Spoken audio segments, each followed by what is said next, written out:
There have been a lot of extremely cringy moments on The Rookie. The show's been on the air for over 7 years now, and in that time, there have been a lot of scenes that sank the audience into their seats. And in this video, I'm going to talk about as many of those cringy moments as I can. So strap in and get ready to sink into your seats once again.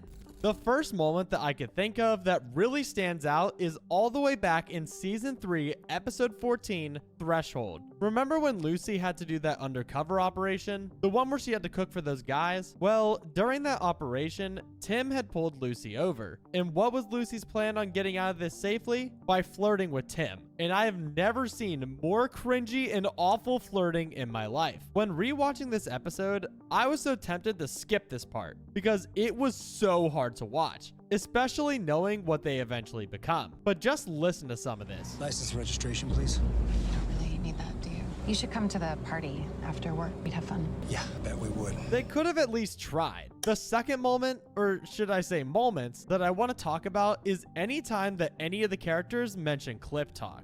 I don't know why, but just hearing them say clip talk when it's clearly a TikTok reference is just so hard to listen to sometimes. And it's not like the show is required to say clip talk because of the law or anything. I used to think this was the case when I first was watching the show, but then they still mentioned TikTok by name multiple times in the show. Like when Aaron Thorson was introduced. He was TikTok famous, not clip talk famous, and they made it very clear that it was different from clip talk. So again, why subject us to this if TikTok still exists in the Rookie universe? The third cringy moment, and once again I'm gonna bunch them all up into one, is anytime that Simone is on screen. She's not a bad character per se, but she is the most cringe-worthy in the entire show. Anytime she opens her mouth, I cringe. The way that she talks to suspects is so hard to listen to sometimes. Similarly to the last one, I'm gonna say that anytime Raj Bronson speaks makes me cringe as well. Xander Hawley just isn't a good actor, and that's not necessarily his fault. He's a musician, not an actor, and you can tell just by any scene he's in. He is supposed to be Selena's boyfriend, yet anytime that he's talking to her,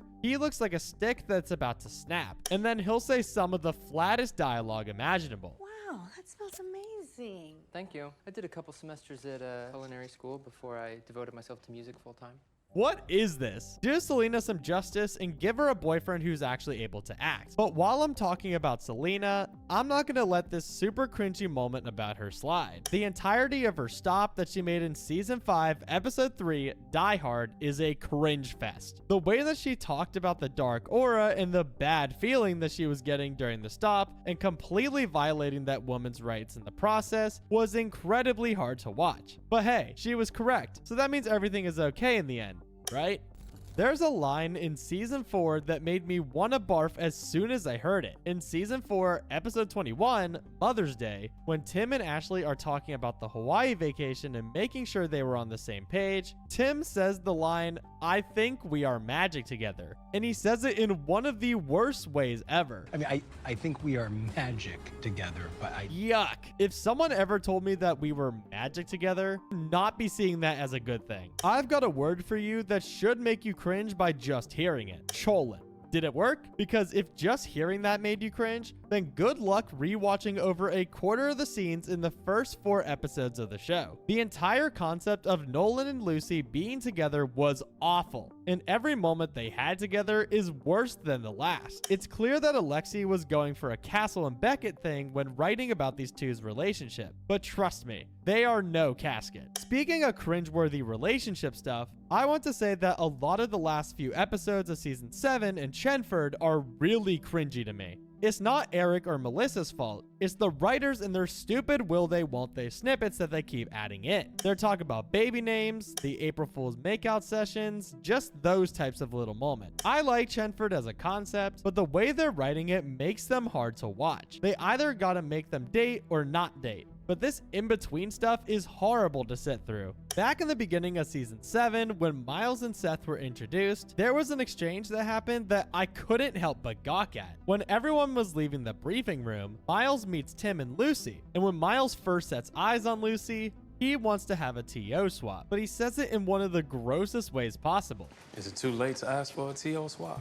Luckily, Tim puts him in his place by saying he doesn't deserve to breathe the same air as her, but it will never erase the fact that I had to hear him say that in the first place. Back when Tim and Lucy took on the Dim and Juicy operation, they were getting into their outfits, and Lucy has a line about how she regretted the tactical decision to wear a thong, and then continues by saying it's all up in there. Hey, Lucy, we did not need to know that. I promise you that. Let's go back to an extremely awkward part of the show. This happened back in season 4, episode 3, In the Line of Fire, which, hey, I don't think I've ever mentioned this episode on the channel before, so that's cool. But about 2/3 into the episode, we see Nyla getting ready for her date with Alonzo, but then James shows up too, and they realize that Nyla booked with both of them, and the tension of this scene was so awkward. Listening to Nyla try to wiggle her way out of this was even worse. I'm glad that both of them walked out on her during this scene. Enjoy the rest of your night. By the way,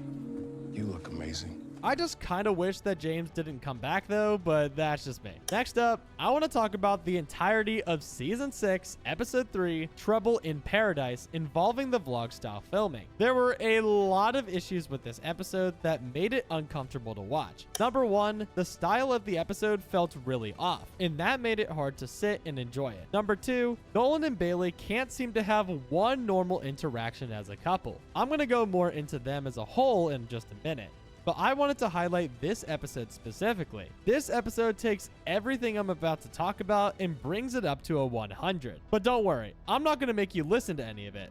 Actually, yes I am. Can you turn your cop brain off so we can go kayaking? Of course. Let me just land this little beauty. Oh. Hey.